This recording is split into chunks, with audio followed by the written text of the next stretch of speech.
na binigay na muli ang isang araw na lumipas, isang taong lumipas para sa aking buhay. At ang higit sa lahat ay nandoon tayo sa katotohanan ng ating pananampalataya. Hindi tayo iniligaw at naligaw sa pamamagitan ng mga maling aral. Ngayong aking kaarawan, gusto kong itapik itong cage, yung hateful, ang kulungan ng mga ibon ayon sa Revelation 18. Ito yung regalo ko sa lahat ng mga mananampalataya, labas man at loob. Dahil nung ako ay nasa SDA, ay hindi masyadong ipinaliwanag sa kanilang aral yung kulungan ng mga ibon, na kung saan ito yung mga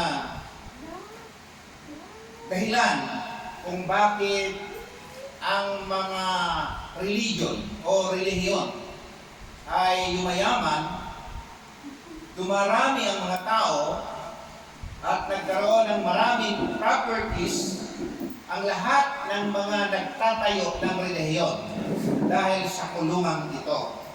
Ito yung regalo ko sa mga believers at naghahanap ng katotohanan na yung aking kaarawan. Pinakamahalaga ito.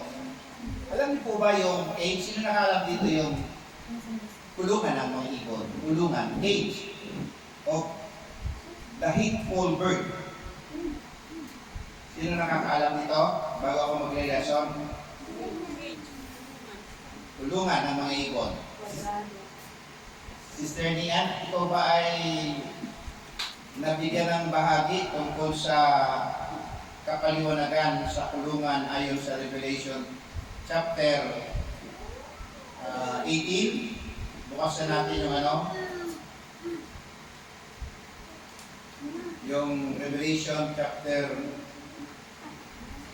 18. Sa Hebrew word, ang cage ay kilog ang pahulugan nito. Ang salita, kilog. K-E-L-U-B, kilog. This word can also refer to a cage for catching birds or holding fruits. I hope holding, another Hebrew word uses to describe a more general enclosure or shutting something in. Sabi nito. So yung kulungan, ito ay kulungan ng mga ibon. Yung cage, kulungan ng mga ibon. Yung ibon dito ay mga tao. At yung cage dito ay yung mga aral na wala sa Biblia. Ang biblical teachings, ito yung cage. Pagka ikaw ay nanampalataya sa mga salitang ito, hindi ka nalalabas sa kanilang organization. Halimbawa,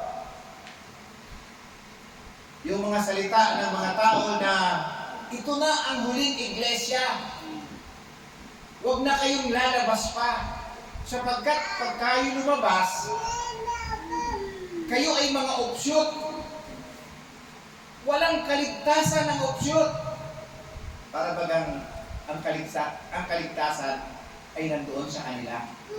So, yung mga tao natatakot na lumabas sa kanilang religious organization. Katulad ng ibang iglesia na sinasabing, magbatian kayo ng ng banal na halik, binabati kayo ng lahat ng iglesia ni Kristo. So, dahil sa salitang merong katotohanan ayon sa Biblia, ginagamit nila yung Word of God para yung mga tao ay mapa sa loob ng kanilang organization. Ito yung misleading doctrines of religious organization. Now, mga kapatid, tingnan natin yung Kellogg sa Hebrew. Tingnan natin ang 5:27 ng Jeremiah muna. Old Testament ang gagamitin natin. Ano nga ito? Pakisalita ng Hebrew word. Bigkas nga ng cage. Cage. Kellogg. Sige nga, Kellogg. Cage. Kulungan. Tingnan natin ha. Jeremiah chapter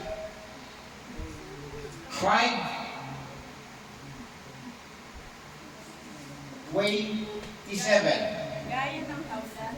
Gaya ng hawda na puno ng mga ibon, ang kanilang mga bahay ay puno ng pandaraya, kaya't sila'y naging dakila at mayaman. Ayan. Hallelujah! Gaya ng hawla na puno ng mga ibon. Yung hawla, cage yan. Gaya ng hawla na puno ng mga ibon, ang kanilang mga bahay ay puno ng pandaraya. Deceit sa English. Deceit. So meron silang taglay na ang kanilang organization ay deceitfulness, mandaraya. Kaya't sila'y naging dakila at mayaman. Tingnan mo yung mga organization ng malaking religious organization. Ang tatarik, ang tataas ng simbahan, magaganda ang pintura, magaganda ang building, maraming mga tao na pumapasok doon, maging ang huling iglesia ng Sabbath keeper na sinasabing Laodicean Church. Ito na ang Laodicean Church, ito na ang Laodicea, the last church, ito na, wag na kayong lalabas, ang lumabas dito ay option. Ito yung cage. Dinadaya nila yung mga tao, tinatakot nila yung mga tao, ito yung punong-puno ng pandaraya, kaya't sila'y naging dakila at mayaman. Alam niyo po ba pagka maraming mga tao?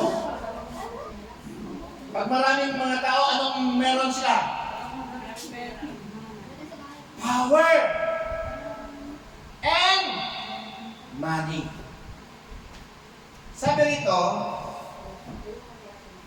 in Jeremiah 5:27, like a cage full of birds, so are their houses full of deceit.